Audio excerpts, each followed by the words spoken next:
We are privileged to have with us today Dr. Doug Bookman, an old friend of mine and Nancy's. We met many years ago in the mid-90s when I joined the faculty, the Bible faculty at the Masters University, and we've been friends ever since. And unfortunately, we don't get to see each other a whole lot, but when we do, we pick up. You know how that works. You pick up where you left off and go on.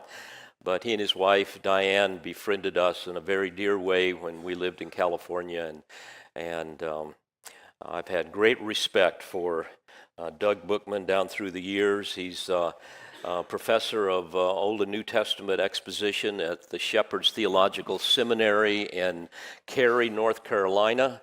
A wonderful seminary, and you can go online and read more about that. But he's a very gifted Bible teacher and a man that dearly loves the Lord. And so we're honored to have him come and minister the Word of God to us this morning. Doug?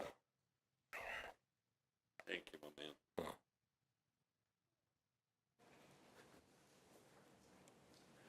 All right, well, it is an absolute delight to be with you, and I appreciate the opportunity. And as David says, we have been, and we don't get to see each other much to reinforce it, but it never dissipates the friendship and the respect and the regard. And I'm so thrilled with what God is doing here at Calvary Bible. Now, I'd like to focus, Easter is 10 weeks off, but there's never a bad time or an inappropriate time to ponder the events of that blessed 8-day week. And Sunday to Sunday, if it were 7 days, we wouldn't be here this morning. But let me just, I want to focus on one element of that week that I think is fascinating, and it's an interesting, I think, study in the gospel narratives.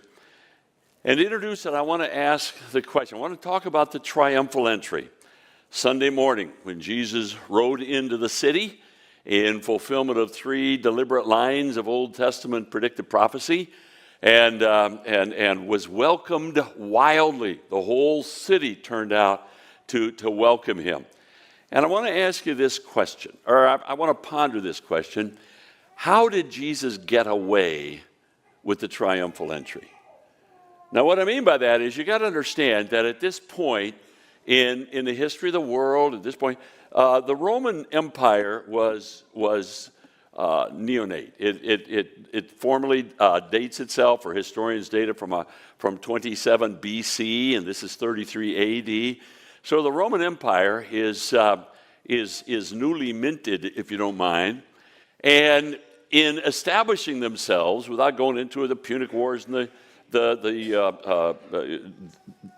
defeat of Macedonia and so on, but there were a lot of empires, the former empires, kingdoms, small, large, around the Mediterranean world and slightly beyond, that could remember when they were running their own affairs. But now Rome has taken control, has crushed them, and so the point is that the Roman Empire cannot tolerate sedition, pretender kings. And yet Jesus rides into the city as king. Now let me develop that just a little further. The one place in the Roman Empire where they had more seditious activity than anywhere else was Israel. And the one place, you see, the Romans had their policy was, if you raise your hand against Rome, we're going to put it down if we can in hours, but at the most days. We're going to bring such overwhelming force. They didn't worry about collateral damage. That was a strategy. The blood is going to run for months. But when when a sedition would arise in Israel, as it often did, and the last big one that took Rome 2 years to put down was in 6 AD, and that's the rebellion referred to by Gamaliel when the man Judas gathered a force and so on.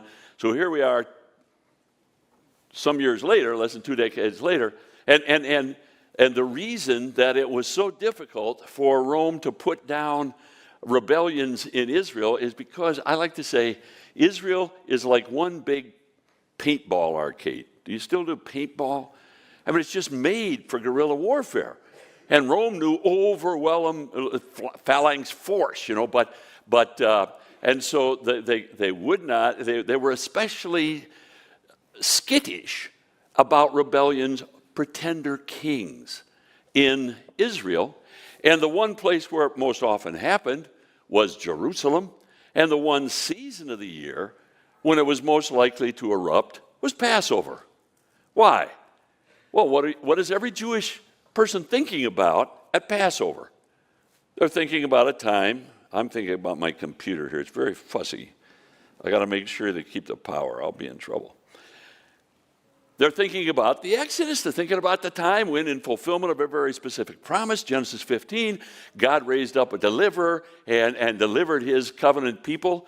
I say he delivered. He dragged them out by the nose. They didn't want to leave, let me tell you something. But nonetheless, it was not so much about getting Israel out of Egypt. It was about God demonstrating his covenant-keeping character by fulfilling a promise that he had made to Abraham in Genesis 15. Your descendants are going to go down into a land that's not theirs. After 400 years, I'm bringing them out.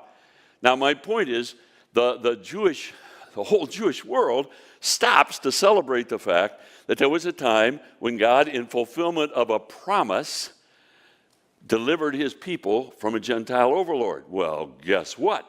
The generation to which Jesus came had a promise.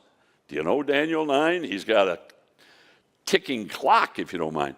So my point is, here in a day and a place where the Romans will not tolerate sedition, and not only the Romans are at stake, but of course the Jewish leadership had determined to kill Jesus, and yet he rides into Jerusalem, and neither Jewish nor Roman authorities lift a hand to stop him. Now, I love to study the life of Christ. I love to put the four Gospels together and come to as full and coherent an understanding of Jesus' life as we can. What I mean by coherent, it's got to make sense historically. And one of the questions that is not very much asked is, how did Jesus get away with it? Does that make sense to you? Are you intrigued? Are you interested? You know the one guy who goes back to this all the time, maybe you don't know his name, but we live down the street from him, is a man named Bart Ehrman. Anybody know Bart Ehrman? He's the go-to apostate, failed evangelical and so on. And he's saying this all the time to make the case that the Bible's not true. You tell this big story about Jesus writing, that can't happen. Well, it did happen. And I think the Bible gives us an intriguing and instructive answer to the question, how did Jesus get away with it? Now, I want to start out, I'm going to take you to a number of passages, and I have one here, and you can find it. It's Matthew 10 and verse 16. And let me just do something here. Matthew 10 and verse 16.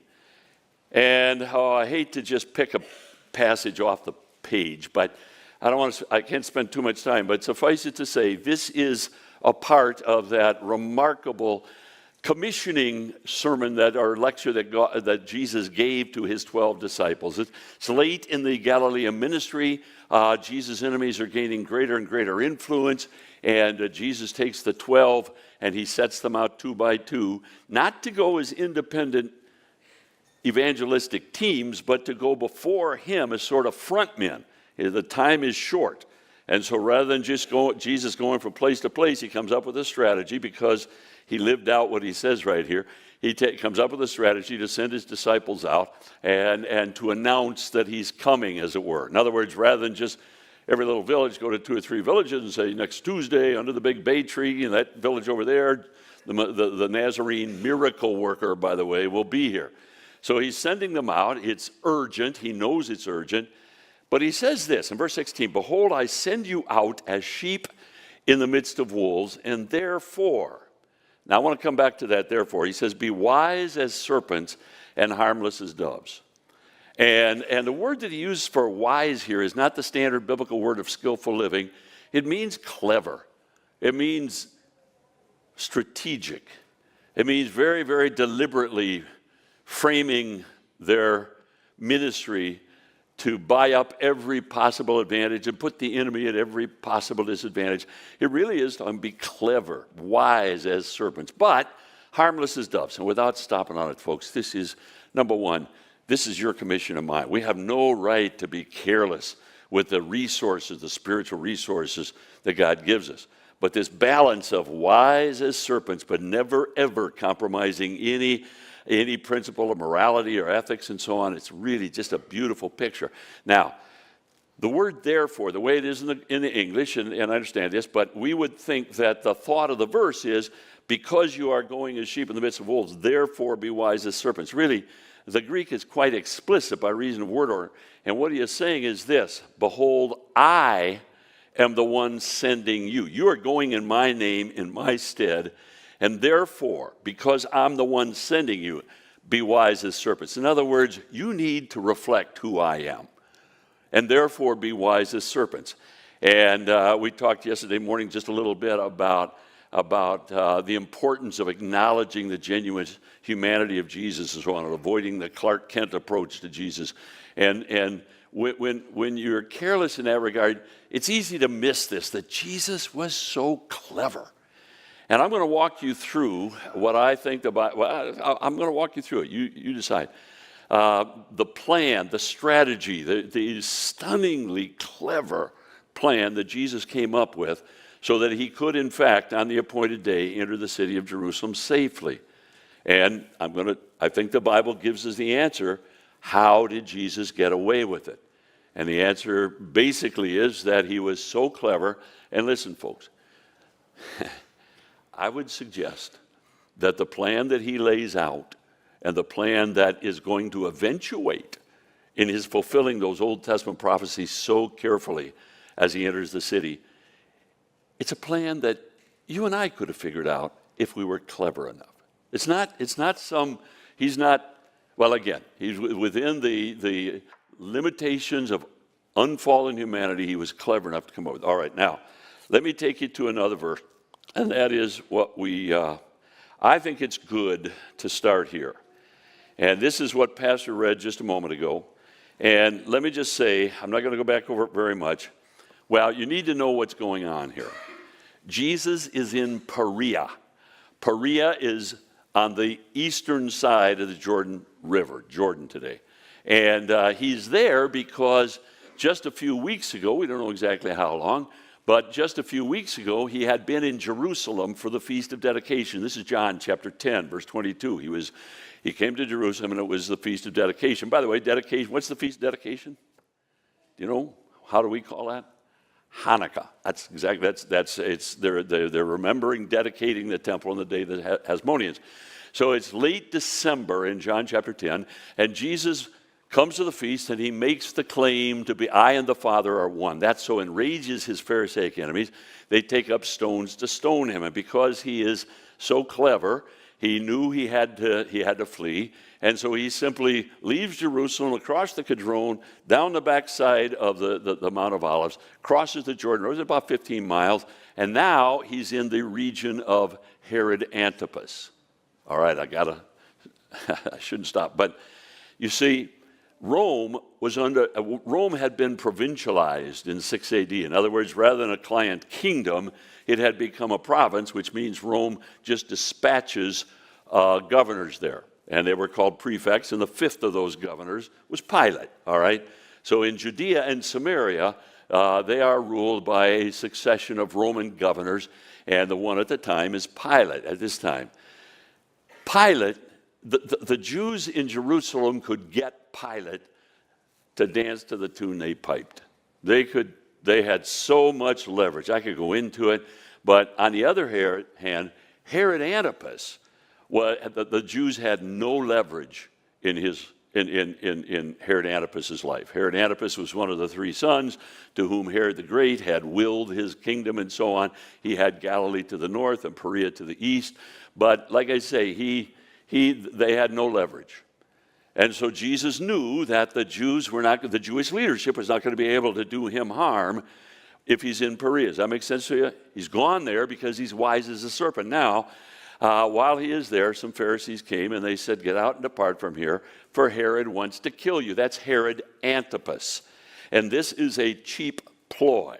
Now, I can give you a whole page of arguments to demonstrate, but this is, let me tell you something, the Pharisees are not concerned about the safety of Jesus, but they know they can't get him dead if he's in Perea.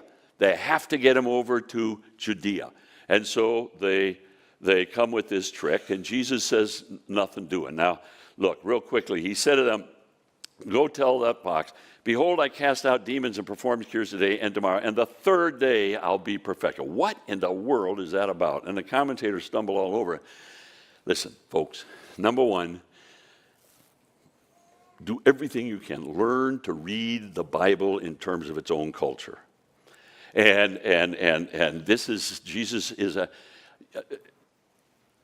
Bible was written to be read aloud. And therefore, the writer can't count on, well, I'm not saying this well. Hebrew is rich with ways that you can insinuate nuance and emphasis and so on in the text, in the words on the page. Has to be that way because it's going to be read aloud. They don't have any exclamation points. They don't have any italics. That doesn't exist. So Hebrew is just so rich with these nuances that are built into the text. And one of them was what's called the progressive. There's a name for it, and I'm an old guy. But the point is, well, it's let's say it's called the, I can't remember. Progressive, shame on me. But you're familiar with it, even if I can't remember the name of it, because, here, finish this sentence for me from Proverbs. 6 things doth the Lord hate, yea, verily, 7 are an abomination to him. 3 things are more than I can understand, yea, 4. Confuse me. For 2 sins of Moab, yea, verily, 3. It's always X, numerical progression. That's what it's called, the numerical progression. And it's a figure of speech, and it's very, very Jewish. And again, it's born of the fact that you have to be able to put whatever you want to communicate in the actual words on the page. So what he is saying, it always represents fullness. In other words, it's not that the Lord only hates these 7 things, 6 things he hates 7, it's that he really, really hates these things. That makes sense to you? And so what Jesus is saying is, I'm not going to fall for your silly little ploy, but I'm going to minister today and tomorrow and on the 3rd day. In other words, when the time is full. I will come, but it'll be when the time is full. Does that make sense to you? And then, and this is so moving, and because now we stopped with verse 34, but I want to read the last verse as well, because now, think about this. Here is Jesus in Perea, some 20, we don't know exactly where he was, 20 to 30 miles from Jerusalem. These men who run things in Jerusalem, these Pharisees, and by the way, you can see a Pharisee coming about a mile off. You know, their blue is bluer, and their fringe is longer, and their turbans are higher, and they carry themselves with such out there. And so here you are, and Jesus, by the way, he's over here in Perea, and thousands of people have come from Judea and Galilee to hear him. Folks, I shouldn't stop on this, but try and get in the moment and imagine the excitement by this time. How many degrees of separation, can we still use that phrase? How many degrees of separation? By this time, this is late in Jesus' ministry, after the Galilean ministry, after the Judean ministry. It's within about 7 months of, no. It's within several weeks of his crucifixion. But how many degrees of separation might there have been between anybody in Israel and somebody who had been healed? Can you imagine the excitement? And not only is there the excitement born of the fact that, like I say, he's healed so many, but it's rather exciting that the Pharisaic leadership is so mad at him. And so he goes over to Perea, and thousands of people come, and he's teaching, he's doing miracles, and now these Pharisees, who are mad beyond words, they come and they say, so they've come all this way from Jerusalem to trick Jesus with murder in their hearts, is the point. And Jesus Looking at them, he weeps over Jerusalem from afar. But he says, we read this before, Jerusalem, Jerusalem, the one who kills the prophets, stones those who are sent to her. How often I wanted to gather your children together as a hen gathers her brood under her wings, but you were not willing. And now, look at verse 35. I say this for you. This is so big. See, your house is left to you desolate, and assuredly I say to you, you shall not see me until the time comes when you say, blessed is he who comes in the name of the Lord. Now, that phrase, blessed is he who comes in the name of the Lord, we probably ought to do this, is right out of Psalm 118. So let me take you to Psalm 118, and look at there. Here, I like to do this. This psalm is I like to call it the Psalm of Messianic Inauguration. It was the song that Yahweh gave Israel to teach them how to receive their Messiah. And when Jesus, and here it is right here in verse 26, blessed is he who comes in the name of the Lord. And Jesus is saying to those murderous Pharisees and in the company of all that crowd, you're not going to see me until you sing Psalm 118 and welcome me as Messiah. That's exactly what he's saying. You're not going to see me until you welcome me as Messiah. Now, I start here because I want you to think, I got to get to the triumphal entry, don't I? But I want you to realize that Jesus gives just weeks before, we don't know how many weeks, but only weeks before the triumphal entry, in that encounter with the Pharisees from Jerusalem, he makes a stunning predictive promise.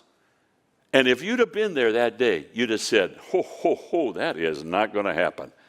These Pharisees despise Jesus. They're going to be madder in a couple of weeks. And they own Jerusalem, and Judea checks their minds at the door of these Pharisees, if you don't mind. This is not going to happen. It happened. And we're going to see how it happened. Now, let me go back. Notice there are a couple other phrases here. Number one, save now, I pray. Do you see that in the green? That's part of the psalm. Save now. Can you say that in Hebrew? Do you know? Hoshana. We have this word Hosanna, which is just kind of an empty prayer. Not empty, but it doesn't have any deliberate connotation on its own part. It means something. It means, please save now. And so they were taught when Messiah appears, and we're not talking about salvation from Rome here. We're talking about salvation from the curse of sin in Genesis chapter 3. Now, maybe you already saw it, but there's another verse in this psalm that everybody in the room knows by heart. Did you already see it? Right there. This is the day the Lord has made. We will rejoice and be glad in it. Let me tell you something, folks. I'm not getting after anybody. But I know it may be your habit to, get up in the morning and throw open the drapes and, this is the day which the Lord has made. Help yourself. But that's not what that's talking about. It's talking about one day, March 29th, 33 AD. It's talking about the day when Messiah finally appears. And you're taught to understand, you're taught to sing, this is the day which Yahweh, we couldn't imagine. This is the day that Yahweh has prepared for us, and we will rejoice. And the reason, of course, when those Sadducees insisted that the people receiving Jesus, especially the children, stopped singing, Jesus said the very stones would cry out. Why? Because this is the day which the Lord has made. We've waited for it ever since Genesis 3. All right, so let me take you to another passage. I'm in deep trouble, but I'm going to hurry.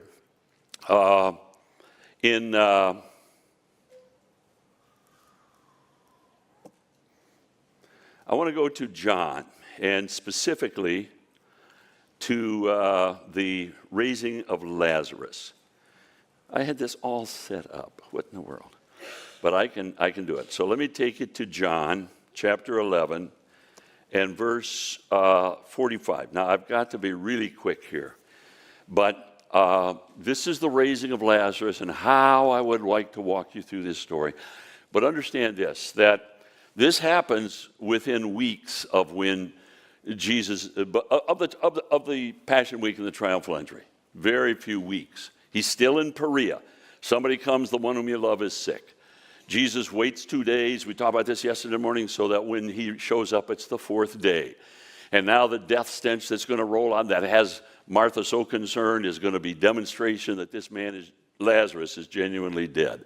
And the only miracle I think that I can find where Jesus deliberately contrived to make it more dramatic than it might have been is when he waits 2 days, so he shows up on the fourth day, and you have that dynamic of the death stench. That makes sense to you. But the point is, John, as is his wont, gives us the narrative, and then he gives us the results. And I've got to go quickly. I'm just going to outline it for you. It's right here in the text. But first of all, some of the Jewish leaders who came that day, says there in verse 45, many of the Jews, and by that he means the leadership, believed. But others went and told the Sanhedrists, and such an interesting passage, but suffice it to say that Caiaphas, who is the true villain in the Passion narrative, and who hounded Jesus to death, but Caiaphas, the very, very crooked fourth generation high priest, fourth in that family, but he says this. One of them, Caiaphas, said, right here, this is actually the council. They said, what shall we do? This man works many signs. Now, time out. There's a biblical answer to that question. If a man comes, signs are the means by which God proves a man claim that he's speaking for God. So I like to say, if a man comes with signs, has a message from God, you take 2 steps. Number one, you always check the scriptures, because the first disqualifier of somebody who claimed to have a message, is there anything he is saying which is inconsistent with what went before? That's number one.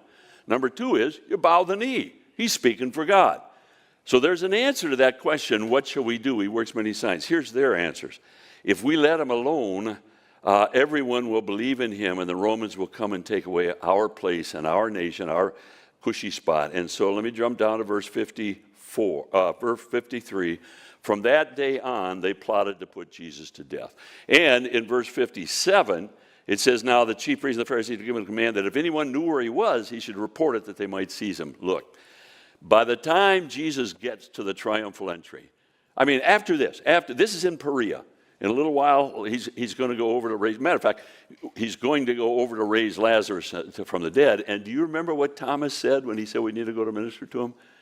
Let's go die with him. Right here in this chapter. That's how dangerous it was for Jesus to go into. Now he's going to go to Bethany, which is just on the eastern slope of the Mount of Olives, just a suburb of Jerusalem. But the point is, So my point is, there's a price on it. He's a fugitive. He has to be so circumspect the way he carries himself, because the most powerful men in the Jewish nation are angry beyond words, and they have determined, right here, they put a price on his head. So number one, Jesus is a fugitive.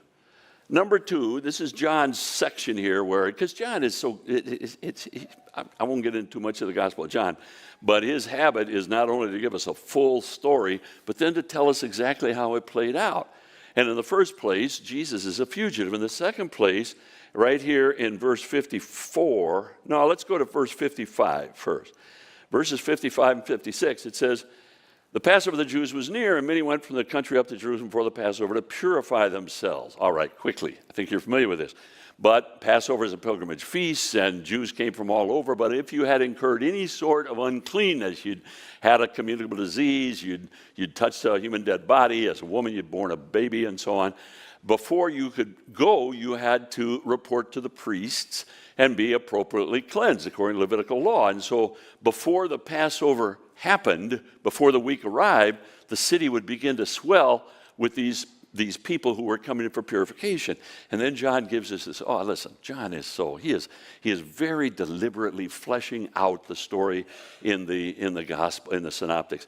And he gives us this insight. He says they sought Jesus, these pilgrims who had come, and spoke among themselves. Now what that means is they spoke among themselves. It means they whispered, because they knew the leadership was angry. But they stood in the temple, they said, what do you think? That he'll not come to the feast?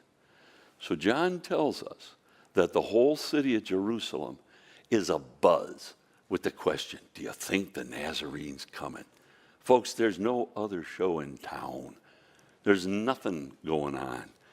If the Super Bowl was that afternoon, nobody would have showed up, all right? This is all about this. That there's nobody, the raising of Lazarus is what precipitated this. So the point is, the whole city is abuzz. And then he says this, in verse 54, John says, therefore Jesus no longer walked openly. He's being very circumspect. But he went from there into the country near the wilderness. And it means the border between Judea the south and Samaria the north, to a city called Ephraim. Now, the city is probably still there. It's called Ophrah today. And there he remained with his disciples. All right, so we're going to harmonize scriptures. Because Jesus, after the raising of Lazarus, because there is a price on his head, hides himself in a village just north of Jerusalem, about 5 miles, called Ephraim. Now, let me take you to Luke chapter 17, and this is harmonizing the Gospels. In Luke 17, Luke picks the story up.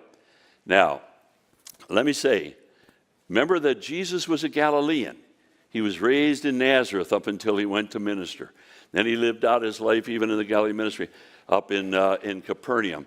And you remember Luke 2 says that they would go up every year to Passover. Remember that you have the story of Jesus at the age of 12, but it says that every year Joseph would take his family faithfully to Passover. So Jesus knew the habits of the Galilean Jews with regard to Jerusalem. And that's where I'm going to take you. Now, let me see if this won't work.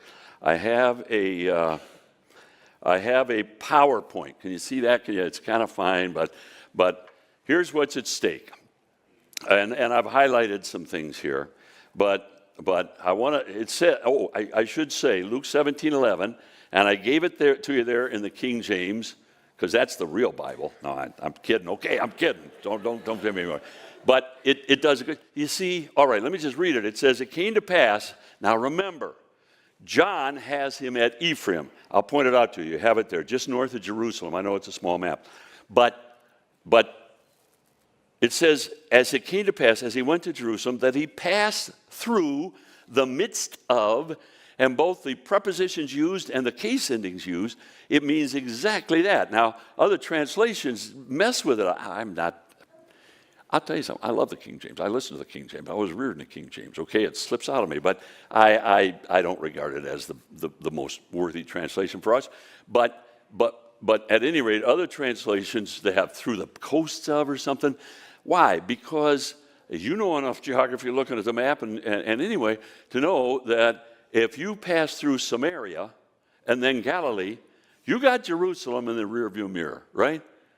So why does it say, as he went to Jerusalem, that he passed through the heart of Samaria and Galilee? Glad you asked. And I think this is so key to what's going on. So I give you some, I'm sorry, it's so key to answering the question this is where Jesus is wise as a serpent. Now stay with me, if you will.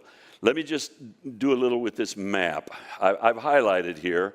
You've got Judea to the south in the red, you can see that. Samaria to the north, and remember, for any number of reasons, but they were very real and defining reasons for that culture, the Samaritans had no dealings with the Jews, and especially at feast season. So, and then you have Galilee to the north.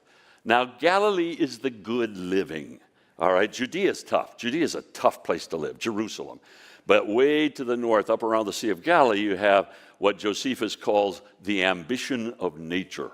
If nature could grow up and be what it wants to be, it would be Galilee. It's beautiful, beautiful. Just these, especially from that day, just beautiful fields that stretch up the rolling hillsides, very open. You can put a road most anywhere, plenty of rain.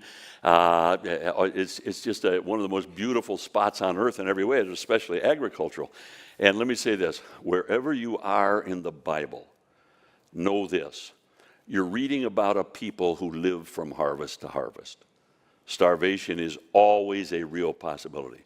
So Galilee with its spreading fields and its ample rain, oh my goodness, it was. Now, for that reason, when the Hasmoneans, those Maccabean guys, you may remember from the intertestamental period,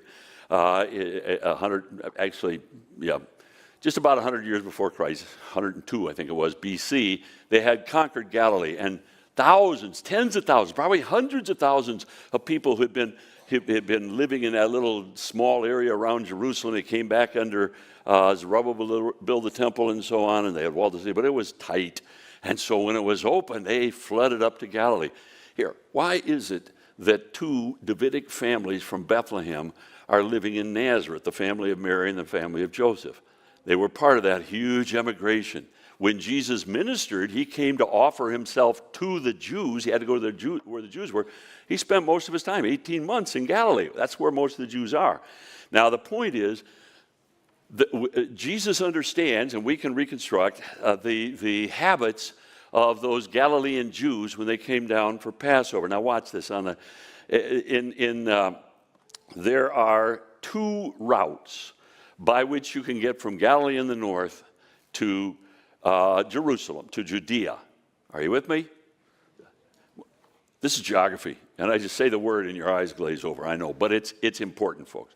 So here it is. Oh, and here's the Jezreel Valley, which is once you step down out of the hills of Ephraim or Samaria into this beautiful arrowhead-shaped valley, which is the most important valley on the face of the earth, you're in Galilee, all right?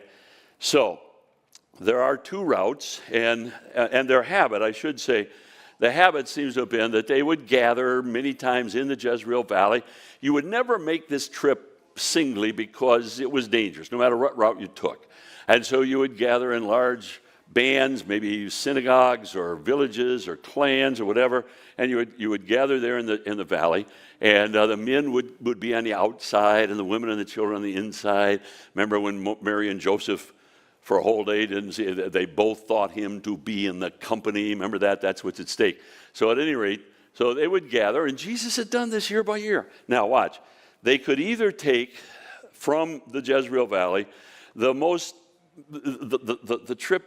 route they would like to take. It's called the Central Ridge Route, the Way of the Patriarchs. It's this series of ridges and dips and so on that does, see the hill country of both Judea and Samaria, it's all these steep hillsides and the ridges don't necessarily connect, but there's one windy route that does in fact stay pretty much atop those ridges and goes all the way from the Jezreel Valley all the way down to Beersheba. It falls off at Beersheba to the south. But the point is that this is called the Ridge Route. Got it? There's going to be a quiz. It's called the Bema Seat. I'm telling you, this is going to come up. I'm confident. But it's called the Ridge Route because it stays up on the ridge. Now, the problem is that it passes through the heart of Samaria. It's about 60 miles from the Jezreel Valley. On the other hand, the other route, and because Samaria is largely impassable, I mean, it's just dangerous. And listen, Rome had established the Pax Romana, and you had this heavy-handed but effective lack of battles and so on. But locally, the Samaritans would fall upon if the Jews were making their way, especially at feast seasons. Look, in Luke 9, on another occasion, Jesus passed through Samaria. He left Capernaum, and it says that he came to a Samaritan village, and they would not receive him because it was the feast. This is actually the Feast of Tabernacles in the fall. But so at any rate, there was another route. Now watch this. It's called the Rift, R-I-F-T route, because it follows the Jordan Rift. This, see if I can do this without making myself any trouble. This right here, come on, talk to me, is the Jordan Rift. Now, it's not the entirety of it. It's called the Syro-African Rift because it starts up in Syria and goes all the way to Central Africa. But the deepest part of it is right here. And this rift, Sea of Galilee, Jordan River, Dead Sea, it starts, the Sea of Galilee is 700 feet below sea level. It's on its surface. The Dead Sea is 1,300 feet below sea level, and it's 1,200 feet deep. So this is the deepest cleft on the face of the earth. It's carefully designed by God for a number. It's so important to the way the biblical narrative plays out. But the point is, the Rift route, watch this now. They would leave the Jezreel Valley, come down from the Galilee, and then they would go and ford the Jordan River. And then they would make their way down the east side, and that is a very important local route. All of the traffic in the Rift is going to be on the east side for reasons I could get into. But now you get down to about Jericho on the other side, and you reford the Jordan River, and you make your way up the backside, the eastern slope of the Mount of Olives. And you cross the Mount of Olives, and there's Jerusalem. Now, you've got these two routes. The Bible says that right there, Luke 17, that he passed through the midst of Samaria and Galilee. Let me suggest something to you. You may find it a little radical, but be a little patient with me. You know, in John chapter 4, when Jesus now going north, and he tells his disciples, he's leaving, he ministers in Judea for the early months of his ministry. Now he's going to go up to that Galilean ministry. And he says, I need to go through Samaria. Now that was a bit radical. And he goes through Samaria, and along the way he encounters a woman. And you know that story in John 4. And then he's invited to the village, and they love him. I think what's going on there, without getting myself in trouble, I know that I better not, I'll make trouble. But let me just say, I think that what's going on there is Jesus is deliberately establishing personal standing in Samaria. He's going to use it again and again. He is going to be able to go. Remember, I told you in Luke 9, when he's making his way down for the Feast of Tabernacles, and it says the village wouldn't receive him. And remember, Peter and John wanted to call fire and all that sort of stuff. And it says, so he went on to another village. So the next Samaritan village accepted him. Jesus had standing. You know, one of the other things, important things about reading the Bible in terms of its own culture, this is so big. Get used to this. It's fun, and it I don't know, it defines so much that goes on. These people, both Old and New Testament, it was a clan culture. You lived as an extended family, as a much extended family. There's a fellow I've gotten to know. It's a really nice story. It's a restaurant in Jericho, and I usually stop there when we stop at the Green Valley restaurant. Do you remember all those years ago? I may have developed this relationship since, and the man who runs it, his name is Cotter, and he's a wonderful Christian, has a wonderful ministry. But his father owns the restaurant. And his father, I don't think he's a believer. As a matter of fact, he's not a believer. He's a Muslim. But he's a great gentleman, and I've gotten to know him a little bit. So not too long ago, several years ago actually, but I was talking to him, just making conversation. He told me, I'm going to Houston. I said, oh, you're going to Houston? You got people in Houston? Oh, yeah. My people started going there, and so I've got family in Houston. And I said, about how many? He said, I think about 1,200. So, I mean, that's a clan. Does that make sense to you? And that's how Samaria runs. It's a clan. So if Jesus has standing he plays it, he's wise as a serpent. And he plays it to his remarkable advantage because there's a price on his head. So what does he do? Well, let's read the Bible. It came to pass, remember, he's at Ephraim. I'm identifying Ephraim right here at a little mark. It's just north of Jerusalem, due north of Jerusalem.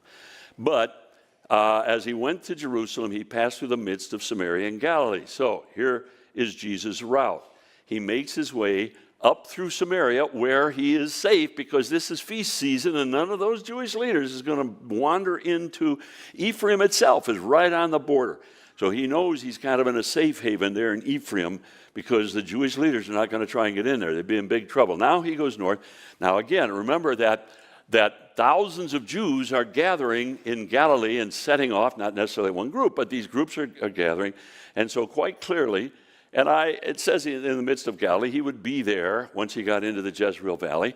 And I think probably, he may have gone further, but I think at this point he falls in with one of those bands of Passover pilgrims. And then it says, passing through the midst of Samaria and Galilee, and this is how he would have gone to Jerusalem. And we know this is the route he followed. I'll show you in a minute. But he would go down the Harod Valley, down that same road on the eastern side, ford the Jordan River, and then make his way up toward Jerusalem. But 2 points. Number one, at this time, he's traveling with hundreds of people. And as he goes, and this is going to be at least a 5 or 6, this is about a 90-mile trip. And the last leg of the trip is from the Dead Sea up to the top. The Mount of Olives is 2,700 feet above sea level. The Dead Sea is 1,300 feet below sea level. That's a 4,000-foot incline in about 15 miles. So it's a tough, but you got to do it because the Samaritans make trouble for you. So he travels with those Passover pilgrims, and Matthew and Mark tell this very, very carefully. And all along the way, he's doing miracles. This is when he heals the 10 lepers. This is when he heals the 2 blind men at Jericho, which is how we know that he took this route, because he stops at Jericho. He's being very much the provocateur. This is when he invites himself to lunch with a taxpayer. Oh, the gasp that would have gone up from the crowd. They're worried about being unclean, and they think that because they're going to the feast, for heaven's sake. They don't want to encounter any uncleanness. And here's this diminutive Zacchaeus up on the tree, and everybody he probably wears a specific uniform. And anyway, everybody in that town knows Zacchaeus. And so at any rate, Jesus is he's teaching all along the way. He's confronting the Pharisees from afar and so on. So Jesus is in full messianic operational mode, doing miracles and challenging the wicked leadership and so on. And I got to think that maybe the crowd he was traveling with kept getting, by the way, time out. One of the dynamics of an oral culture is they develop really, really clever and effective means of sharing. Jesus couldn't be heard by hundreds. Well, he might in a certain situation, but he's on the road. He's not in some acoustical hillside, but they would pass it on. What did he say? No. So here he is all along the way teaching and so on. And but I said that they're headed for Jerusalem. But now we got to go to John 12. So, as a matter of fact, I have it here. John 12, verse 1 says, now I can develop this for you. I'm just giving you the conclusions. But John 12 says, 6 days before the Passover, Jesus came to Bethany, where Lazarus was, whom Jesus had raised. Just a few weeks earlier, he had raised Lazarus from the dead. Now, walk with me, if you will. Here we come. We're making a very, very difficult ascent all the way up the backside of the Mount of Olives. And everybody and it's Friday. 6 days before the Passover is Friday. The Passover is Thursday. So 6 days before the Passover, Jesus, and you're making your way up. And what happens when the sun goes down on Friday? Right? Shabbat. And there are very careful restrictions, and they're not necessarily Levitical, but everybody lives by them. For one of them, about a Sabbath day journey. Now, a Sabbath day's journey was about a mile and 2/5. You'll see different calculations. But the point is not that it was linear, like you walk that many steps and then you got to sit down and wait for the sun to go down. It was a zone. And wherever you are, when the sun went down, you draw that circle around you, 1 2/5. You can move around as much as you want in that zone. Bethany was just outside the Sabbath zone. Now, what that means is, if you're in Bethany when the sun goes down, you can't go into the city until the sun goes down on Saturday. Does that make sense? And if you're in the city, you can't go out to Bethany until the sun goes down on Saturday. So now it says that Jesus came to Bethany where Lazarus was. Now I started out. How did Jesus get away with it? And I think the Bible, have I made anything up here? I mean, all of these are Bible verses. And the point is that now Jesus stops in Bethany. And by the way, to this day, as you come up what's called the ascent of Adumim, because the rocks are red and so on, you come up that road. Now, it doesn't follow exactly the ancient road, which is what he killed. But nonetheless, even as you come up the modern highway from Jericho, climbing steeply up into Jerusalem, just before you can see there are 3 towers on the top of Mount of Olives. They call them the 3 sisters. I'll point out that's the top of Mount of Olives, and once you get up there, you're going to be looking right down at the temple and so on. And so here you are, you're coming along, and I was going to say, to this day, just before you cross that hill, under a mile, there's a road that goes off to the south, to the left, and it goes to Bethany. Now, you can't take it today because of the wall, but I'm hoping the wall may be gone soon enough. But at any rate, the point is that here you are, you're traveling with Jesus, You're breathless to get to Jerusalem. That's where you're going. You've listened to his teachings and watched his miracles, and maybe the baby in your arms was born deaf and now she isn't anymore. You know what I'm saying? It's just a lot of excitement as you make your way up the hill. But just before you crest the hill, you watch as Jesus and his disciples take that road toward Bethany. And you know the story of Lazarus. And you know that you're all thinking about where we're going to be to keep the Shabbat. And you know he's going to keep Sabbath with Lazarus. But hundreds of excited people go into Jerusalem. And what is everybody in Jerusalem standing around asking? See the point? That's why John gives us that. Do you think he'll come to Jerusalem?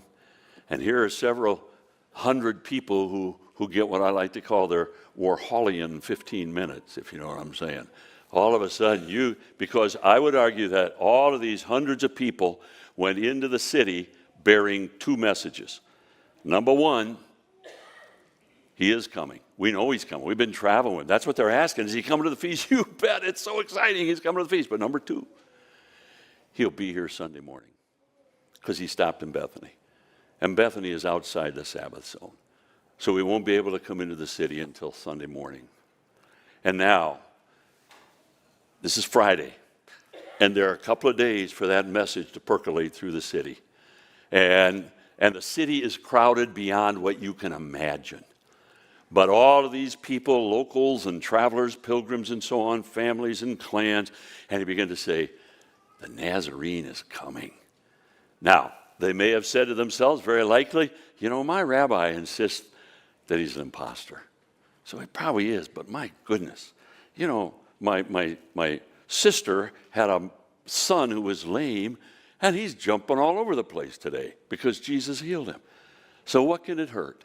Let's go. There's only one road from Bethany to Jerusalem. So let's just go see. And so now, without any concert, without any schedule, without any social media, but because Jesus, here, let me show you something. Because Jesus has informed the city that he's coming. Let me take you to John 12. Did I have John open? Yeah, John 12, right here. Look at this, verse 12. As John, his telling of the triumphal entry, he says, the next day, a great multitude that had come to the feast, when they heard that Jesus was coming to Jerusalem, how did they hear? Are you with me? How did Jesus get away with it? He alerted the whole city. And in Matthew, it's explicit. I love the way Matthew tells the story. He says, this is his story, but he says, a very great multitude spread their clothes, and others cut down branches and so on. The multitudes who went before followed. And by the way, all right, this is where I want to take you. What had Jesus said there in Perea to those angry Pharisees? You're not going to see me until you cry out, blessed is he who comes in the name of the Lord. If you'd have been there, you'd have said, it's not going to happen, can't happen. Guess what? Jesus knows how to make it happen. So now here they are. Blessed is he who comes in the name of the Lord. And then verse 10 says, when he had come to Jerusalem, all the city was moved, saying, who is this? And the multitudes. Now there's some confusion, but the point is the whole city came out to welcome him.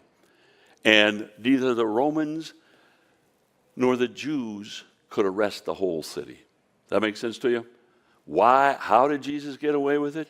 He prepared. Now, so I'd love to keep going and talk about the triumphal entry and this marvelous, it's a day I call a messianic presentation.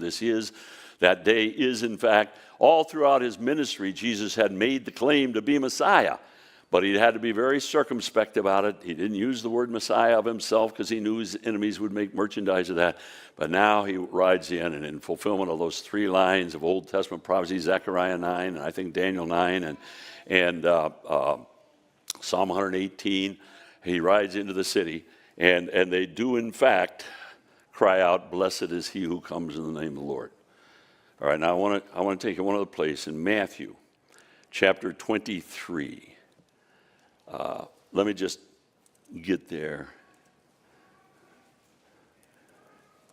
I think it's 34. Am I right about that? It's right at the end of Matthew 23, so it's further. Right here, Matthew 23 and verse 37. Now listen, honest to goodness, what I set out to do, I asked the question, how did Jesus get away with it? And my argument is that the narrative, we can trace it, the verses are explicit, that by reason of his travel, he did it very deliberately in order to alert the city to his coming. And then John 12 tells us that the city had heard that Jesus was coming. Does that make sense to you? He said, I'm saying out of Matthew 10, he was wise as a serpent and harmless as a dove. Now let me just close with one other note here, because on Tuesday afternoon, after Jesus leaves the city of Jerusalem, having spoken these withering, excoriating woes upon the scribes and Pharisees, I love to talk to you about it, and having watched the woman, in contrast to that, deposit her little few cents in the alms baskets as they had there. But now as he leaves the city, he's on his way to Bethany, where he stayed throughout the week. And by the way, Bethany, let me just say one other thing. There is a curiosity, there's an element of Eastern, really, culture, not just Jewish, but Eastern. And we know it as hospitality. But the idea is that if I accept you into my home, if I accept you as a guest, I become absolutely duty-bound to keep you secure. I will surrender anything, including, in the case of Job, rather disgustingly, and in the case of that Ephraimite Levite in Judges 19, even my own family. Remember that? And so, you're duty-bound. I used to travel in Israel with a Bedouin bus driver. I loved the guy, but he was crazy, and I couldn't depend on him. But anyway, and I would ask him to talk he had come to the Lord, and I had asked him to just talk to the bus about Bedouin life and so on, and he would go on and on about this. I would give up my fortune, my family, anything to keep you secure. Well, you see, Lazarus lived in Bethany. Bethany loved Jesus.